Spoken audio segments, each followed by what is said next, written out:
Et salut à tous et bienvenue dans cet nouvel épisode de la série On recrée Symfony à partir de rien, bien sûr, sans réinventer la roue, on utilise des librairies pour nous aider, mais grosso modo on recrée toute une structure, tout un framework et ça nous permet de beaucoup mieux comprendre le framework Symfony lui-même.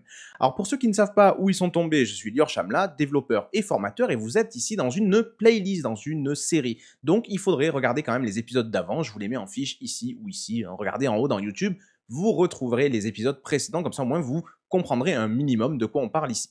Alors pour tous ceux qui ont suivi les épisodes précédents, vous vous rappelez que nous en étions arrivés à un moment où nous avions notre front controller, le fichier index.php, qui recevait l'ensemble des requêtes HTTP qui arrivaient sur notre site, et lui allait dispatcher en fonction de l'URL qui avait été tapée par l'utilisateur, il allait dispatcher, en fait il allait appeler un fichier ou un autre. Alors comment est-ce qu'il fait l'index.php pour savoir quel est le fichier qu'on va vouloir appeler, en fait, au niveau de nos dossiers de page ici, quel est le fichier qu'on veut appeler? Eh bien, c'est tout simplement grâce à nos routes. Nous avions utilisé le composant Symfony Routing pour avoir des routes magnifiques, bien réécrites, avec des paramètres dynamiques à l'intérieur, et chaque route correspond à une URL, mais a aussi un nom, un identifiant. Et c'est grâce à ça qu'on va pouvoir savoir quel est le fichier à afficher. Par exemple, si l'utilisateur tape /hello/ un nom, eh bien l'URL matcher qui va regarder cette URL va nous dire, tu sais, ça correspond à la route qui s'appelle hello.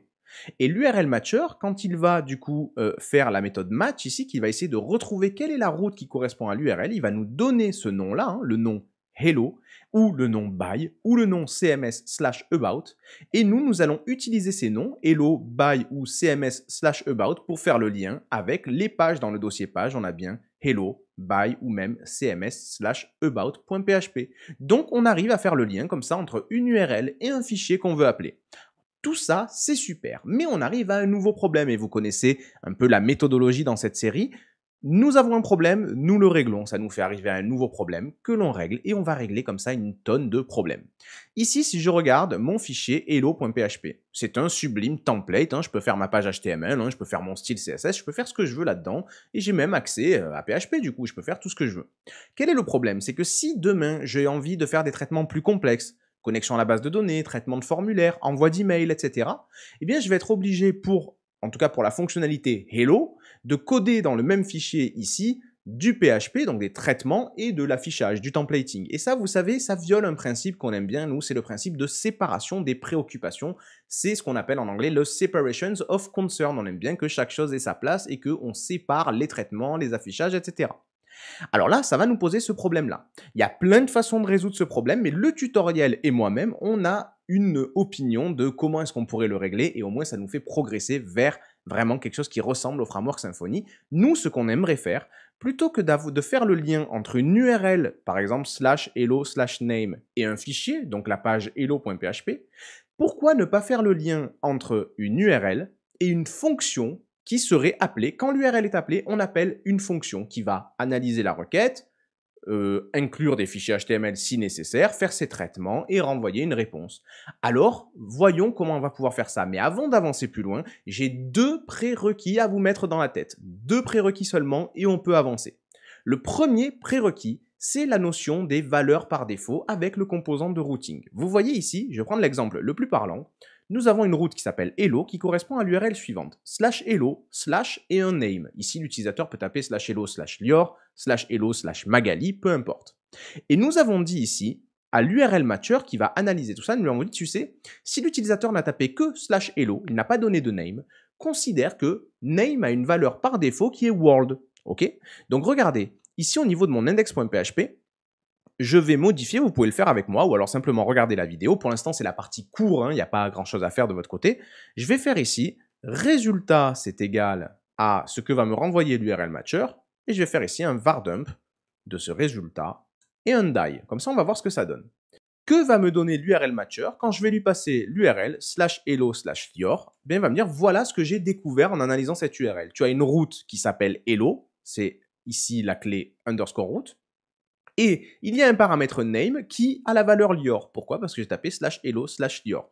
Si je tape /hello/magali, il me dit la même chose pour le nom de la route, mais par contre, le name change. Et si je ne dis rien après /hello, alors là, il me dit, par défaut, comme il ne nous a rien donné, on a world, tout simplement. Magique.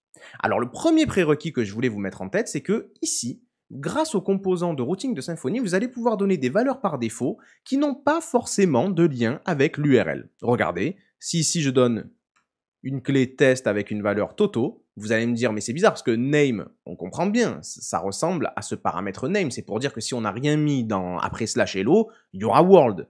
Mais test, ça n'a aucun rapport avec ton URL, il n'y a nulle part le paramètre test. Mais moi, je vais vous dire, c'est pas grave. Regardez ici, si j'actualise, l'URL matcher me remonte bien, voilà, pour l'URL qui a été tapé, voilà le nom de la route, c'est toujours le même, hein, c'est hello, d'accord? Mais voilà aussi les valeurs par défaut. Name vaut world et test vaut toto. Donc même si on n'a pas de paramètre test dans l'URL, on a tout à fait le droit de positionner ici une valeur par défaut, une information qui s'appelle test et que l'URL matcher nous remontera. Ça veut dire que je peux ici stocker des valeurs que l'URL matcher retrouvera lorsque l'URL en question sera tapée. Magnifique. Alors encore plus beau, c'est qu'ici, bien sûr, je ne suis pas limité aux chaînes de caractères. Je peux mettre des nombres, regardez, 33. Je peux tout aussi mettre du booléen, false, mais je peux aussi, bien sûr, mettre des tableaux. Et pourquoi pas mettre aussi des collables. Alors là, on arrive du coup au deuxième prérequis. J'espère que pour le premier, c'est OK. Le fait de pouvoir stocker dans la configuration d'une route des informations supplémentaires qu'on va pouvoir faire remonter avec l'URL matcher, ça c'est cool. Deuxième prérequis, qu'est-ce que c'est qu'un collable?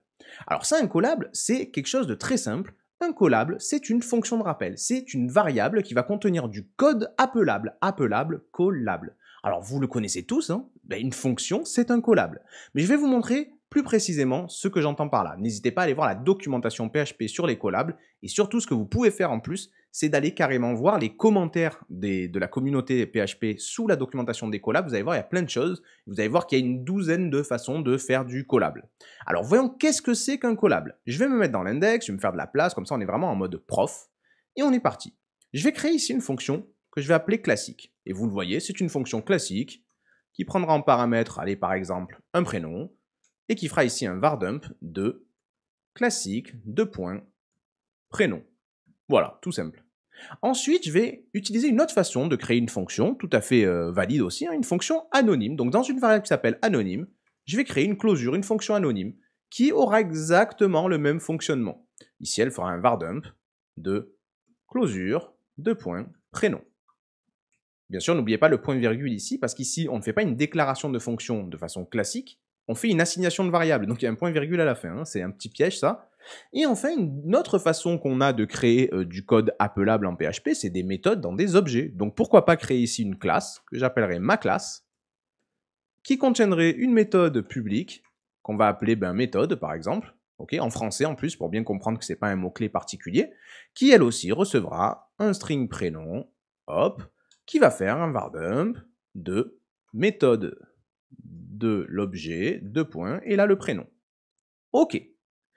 Alors là ici, ce que je suis en train de vous montrer, c'est 3 façons de créer du code appelable. Maintenant, regardez comme c'est joli. Je vais venir ici et je vais me créer une variable que je vais appeler collable. Et dedans, je vais mettre la chaîne de caractères classique. Et là, je vais vous dire, si je fais collable entre parenthèses lior, pour certains d'entre vous, c'est déjà bizarre. C'est normal, hein, si vous débutez en PHP un peu, d'accord, ça fait quelques mois que vous en faites et tout, vous n'avez peut-être jamais vu ça, c'est bizarre. Mais regardez, si je vais actualiser ici, classique, lior. C'est-à-dire que le fait ici d'avoir mis le mot classique dans ma variable collable, au point de vue de PHP, vous êtes bien d'accord qu'ici, en fait, c'est comme si j'avais écrit classique, entre parenthèses, lior. Et classique, les amis, c'est bien une fonction que j'ai créée ici. Donc, c'est tout à fait valide. Ce code-là est valide. Donc, une première façon de faire un collable, c'est d'avoir une chaîne de caractères qui est le nom d'une fonction. On peut ensuite mettre des parenthèses et l'appeler comme on en a envie. Ok. Alors maintenant, au lieu de mettre classique ici, qu'est-ce qui se passe si je mets ma variable anonyme? N'oubliez pas que anonyme, ça contient une fonction anonyme. Et donc le fait de mettre ici des parenthèses et lior, d'après vous, qu'est-ce qui va se passer? Ça va appeler la fonction qui est dans ma variable anonyme. Encore une fois, c'est un code qui est appelable. Et alors encore plus joli, la troisième possibilité, comment je pourrais mettre dans une variable, comment je pourrais exprimer sous la forme d'une seule variable le fait que je veuille appeler la méthode ici qui s'appelle méthode dans un objet de la classe maClass. Eh bien c'est très simple, ici je peux donner à l'intérieur de collable un tableau dont le premier élément, donc l'index 0, est une instance de ma classe, donc new maClass, un objet en gros qui a été créé en portant de la classe maClass. Et ici, en deuxième élément, donc l'index 1, je peux donner le nom de la fonction que je veux appeler sur cet objet-là. Et regardez, quand je dis à PHP $collable et que je mets des parenthèses, il comprend. Il comprend, je vais appeler la méthode qui s'appelle méthode sur cette instance-là. Je vais sauvegarder. Regardez ce que ça donne ici. Ça marche parfaitement bien. Alors, vous verrez aussi souvent, en PHP, on n'aime pas trop appeler des callables sous la forme d'une variable comme ça, en mettant les parenthèses derrière la variable. Ce qu'on aime bien faire, c'est utiliser une fonction qui est strictement équivalente, et qui s'appelle ici call user func, appeler une fonction définie par l'utilisateur. Et là, ici, je vais pouvoir dire, appelle la fonction callable, ici, en lui passant en paramètre lior. Et donc là, vous voyez bien, je donne un ordre à PHP, je dis, tu vas appeler la fonction qui est dans callable, et tu vas lui donner le paramètre lior. Et donc ici, si j'actualise, ça marche parfaitement bien. Donc voilà le deuxième prérequis qui était nécessaire pour cet épisode. Il fallait comprendre la notion de callable. Pour quelle raison? Je vais supprimer tout le code du prof lior, ça y est, c'est fini ça. Vous avez compris, les callables, ce sont des codes que l'on peut appeler si on en a besoin, sous la forme d'une variable, magnifique. Et en fait, à quoi ça va me servir? Quel est le rapport avec tout notre framework qu'on est en train de construire? C'est que je vous ai dit, moi, ce que j'aimerais bien faire ici, c'est que nos routes, chaque URL, au lieu d'être liée tout simplement à un fichier HTML à la con, soit liée réellement à une fonction qui va pouvoir recevoir la requête, la traiter et retourner une réponse que l'index, donc le front controller, pourra renvoyer au navigateur. Alors ici, voilà ce que je vous propose. Pour chaque route, nous allons passer une valeur par défaut qui n'a pas de rapport avec l'URL. Rappelez-vous bien le premier prérequis, pas de rapport obligatoire avec l'URL. Ici, je vais mettre une clé que je vais appeler callable, d'accord? Et je vais ici créer une fonction anonyme qui va, pour l'instant, tout simplement, ne rien faire. On s'en fout.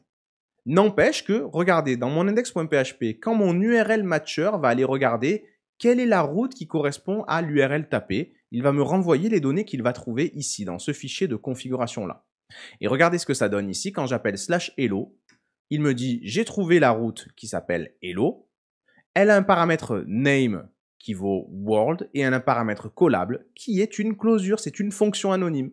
Donc vous voyez ici, dites-vous bien dans l'index.php que dans mon tableau résultat, j'ai une clé que j'ai décidé d'appeler moi-même ici callable, on va le changer dans 2 minutes, mais j'ai une clé qui s'appelle callable et qui est un callable que je peux appeler. D'accord? C'est aussi bête que ça. Je vais vous faire un exemple.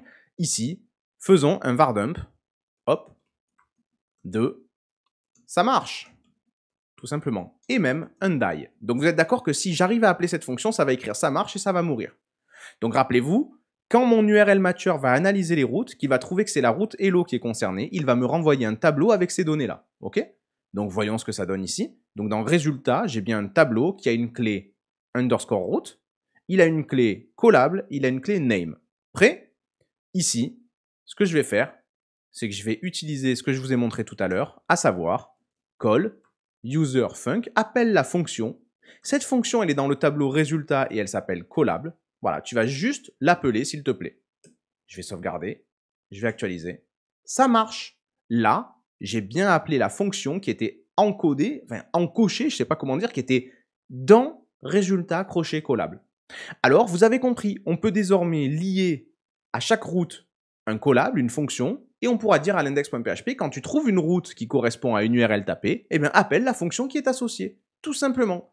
Alors, ce qu'on va pouvoir faire même, pourquoi pas ici, c'est carrément dire que cette fonction, elle peut recevoir un objet de la classe request, n'oubliez pas, les amis, de mettre le use en haut quand vous utilisez des classes, et elle pourra retourner une réponse. Donc, par exemple, ici, ma fonction, ici, elle pourrait très bien, se connecter à la base, envoyer un mail, et même intégrer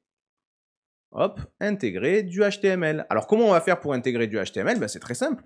On peut faire comme d'habitude, un petit tampon qu'on ouvre, un tampon de mémoire, un include. On va dire, voilà, on a un fichier HTML, il est dans notre même dossier là, il est dans /page/hello.php, voilà. Donc, on va l'inclure. Et enfin, on va pouvoir retourner une nouvelle réponse. N'oubliez pas encore une fois le use en haut. On va pouvoir retourner une nouvelle réponse dont le contenu HTML, ce sera tout ce qui a été affiché dans mon tampon que j'ai ouvert juste en dessus avec le hub start. Donc je vais faire ici un hub get clean.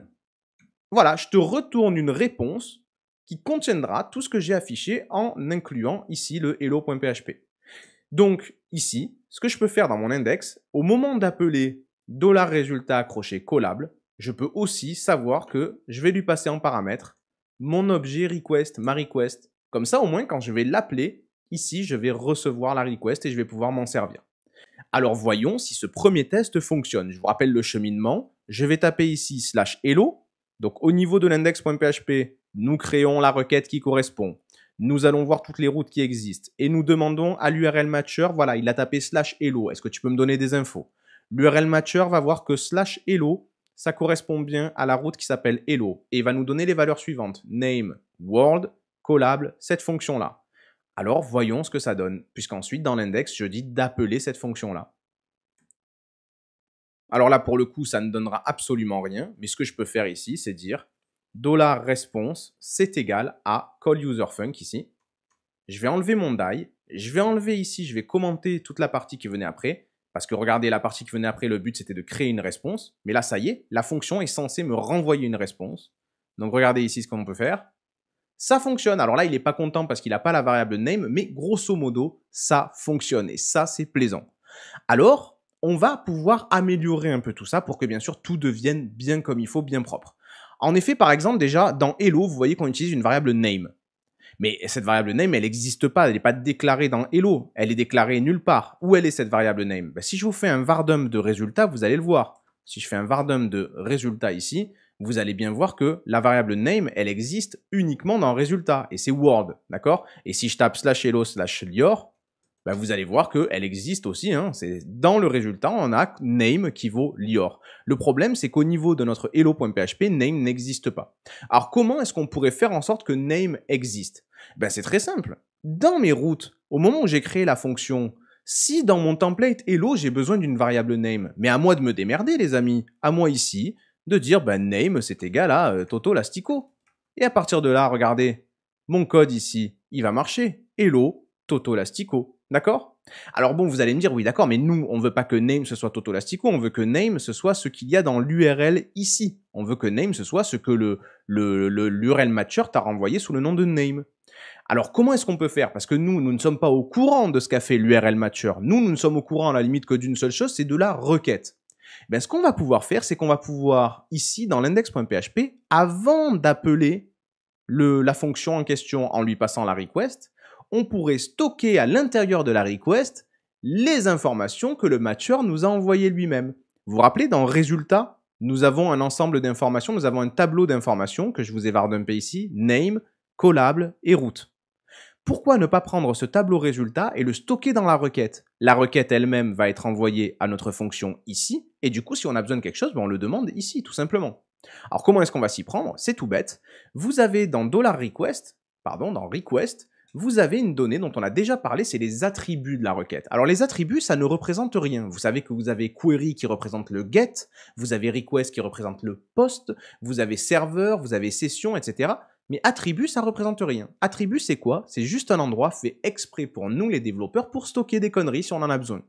Donc moi, ce que je peux dire ici, je vais dire, tu sais, dans ma requête, dans son sac qui s'appelle attribut, je vais rajouter le tableau résultat.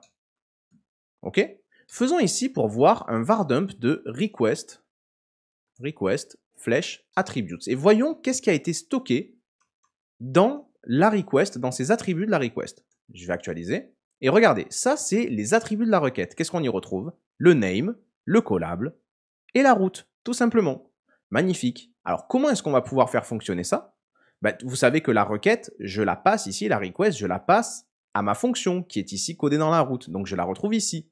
Et vous avez compris que dans les attributs, j'ai mis quelque chose qui s'appelait name. Donc, ce que je peux faire ici, c'est dire name égale request flèche attribute flèche get name.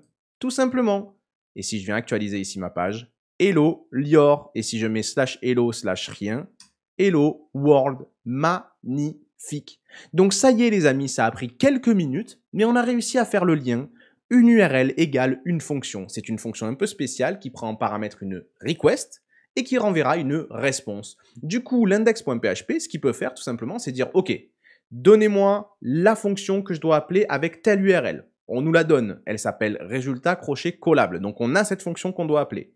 On l'appelle en lui passant la request Et elle, une fois qu'on l'a appelée, elle va nous donner une réponse. Et cette réponse, ben, vous le savez, hein, l'index.php finira par l'envoyer grâce à response/send ici. Magnifique. Alors maintenant, par convention, dans le framework Symfony, ici, le nom de cette information, le nom de cette fonction, ce n'est pas callable, c'est underscore controller. C'est un nom qui est réservé, entre guillemets. Je veux dire, là, vous avez vu que je pouvais l'appeler comme je veux, mais on va l'appeler par convention underscore controller. Alors attention, dans notre index.php, de bien dire ici, la fonction qu'on veut appeler, c'est résultat crochet underscore controller. Ça ne change strictement rien, il y a tout qui fonctionne hein, toujours bien. Ça, il n'y a pas de problème. Alors maintenant qu'on a réussi à le faire pour hello, il faudrait qu'on le fasse aussi pour about et pour buy. Mais avant de continuer notre code sur les pages buy et about, peut-être qu'on pourrait même encore aller un tout petit peu plus loin. Ici, vous l'avez remarqué, au niveau de chaque route, je vais finalement devoir donner un paramètre controller et donner ici une fonction qui reçoit une request et qui renvoie une réponse. Et je vais devoir l'écrire ici. C'est un peu dommage, vu qu'on a été formés tous pendant certains plusieurs semaines, certains plusieurs mois, certains seulement quelques jours, mais en tout cas, on en a tous chié pour apprendre la programmation orientée objet, et on a envie de mettre en place de la PO ici, pas du fonctionnel.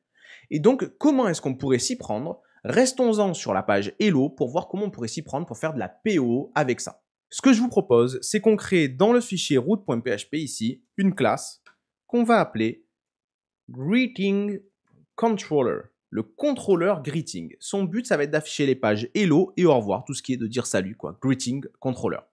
Il va avoir une fonction publique qu'on va appeler hello, et en fait, ça va représenter exactement cette fonction-là. Donc le but, c'est que hello reçoive une request, et on sait très bien qu'elle va finir par renvoyer une réponse. Alors en fait, ici, je peux tout simplement prendre tout ce code-là, hop, je vais le couper, je vais le ramener ici, voilà. Je vais enlever les commentaires qui sont idiots, mais c'est juste pour vous dire qu'ici, on peut faire des traitements, puis ensuite intégrer du HTML, puis enfin renvoyer la réponse. D'accord? Super. Et donc maintenant, la question que je me pose, c'est comment, au lieu d'avoir une fonction anonyme ici, je peux lui dire qu'il faut appeler la méthode hello de notre greeting controller. Eh bien, on l'a vu tout à l'heure. Un callable, on peut le faire appeler une méthode d'un objet. Qu'est-ce qu'il suffit de faire ici? Il suffit de dire que underscore controller, ici, ce n'est plus une fonction anonyme, c'est un tableau dont le premier élément est une instance de greeting controller et dont le deuxième élément est le nom de la méthode qu'on veut appeler, hello, tout simplement. Et donc, maintenant, regardez, dans controller, je vais avoir ça, et ce truc-là, vous vous rappelez, le cours de tout à l'heure, c'est un callable. C'est-à-dire que ce truc-là, quand je vais le récupérer dans l'index et que je vais le passer à callUserFunc, aucun problème, il saura le faire. Je vais sauvegarder, je vais aller actualiser, et vous voyez que ma route /hello fonctionne toujours /hello/lior. Donc on a réussi désormais carrément à faire le lien entre une URL et une méthode d'un objet. D'accord? Alors ça c'est vraiment incroyable, c'est très très beau. Alors bien sûr on veut ranger notre code, on ne veut pas le garder comme ça. Donc qu'est-ce qu'on va faire? On va faire quelque chose de tout bête. On va venir dans notre dossier SRC et on va se créer un nouveau dossier.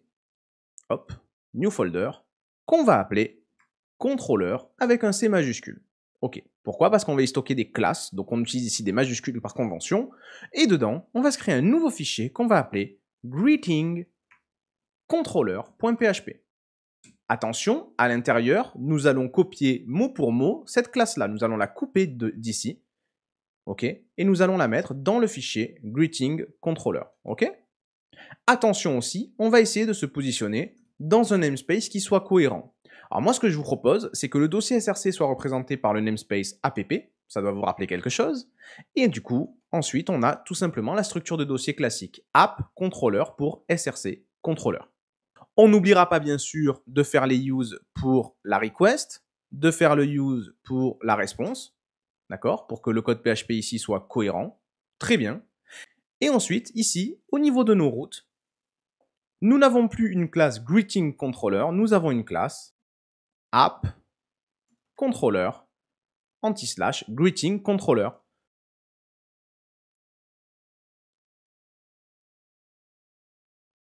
Et voilà, on a réussi ici, on n'a même pas besoin de l'anti-slash, je crois ici, on a réussi à faire en sorte que on soit relié à cette classe. Alors attention, bien sûr, si vous actualisez à ce moment précis, vous allez vous manger une erreur dans la gueule. Normal, puisqu'ici, PHP va dire, mais c'est quoi cette classe? Elle est où? Il faut faire un require once de ce fichier. Si tu veux cette classe, il faut require. Alors, on va pas s'emmerder à require. Ce qu'on va faire, c'est qu'on va aller mettre à jour notre politique d'autochargement dans notre composer.json. On va dire, tu sais, nous avons envie d'avoir des autochargements, donc de l'autoload, et nous allons lui dire que nous avons une politique de type PSR4, très bien, et nous allons lui préciser, tu sais, quand tu trouves une classe qui commence par le namespace app, en réalité, sache qu'elle se trouve dans le dossier src. Du coup, regardez ici comme c'est beau, très très logique. Si je viens là et que je vois app controller, greeting controller, grâce au composer.json et à ma politique PSR4, il comprend app, c'est src. Et il comprend donc ici, regardez, si vous me demandez app controller, greeting controller, ben je sais qu'il faut aller dans src, controller, greeting controller.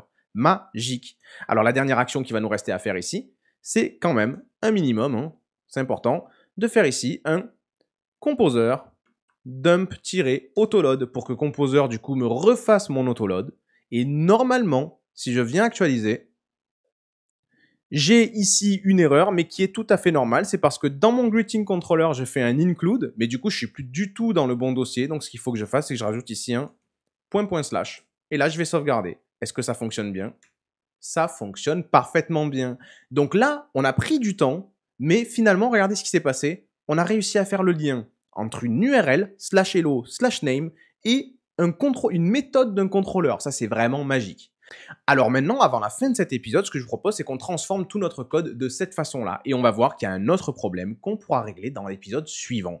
Donc ici, on va continuer notre travail. On voit qu'on a une URL /by. On aimerait donc bien avoir une fonction qui va gérer la fonctionnalité de dire au revoir. Peut-être qu'il faut envoyer un mail, peut-être qu'il faut se connecter. Bref, il faut une belle fonction.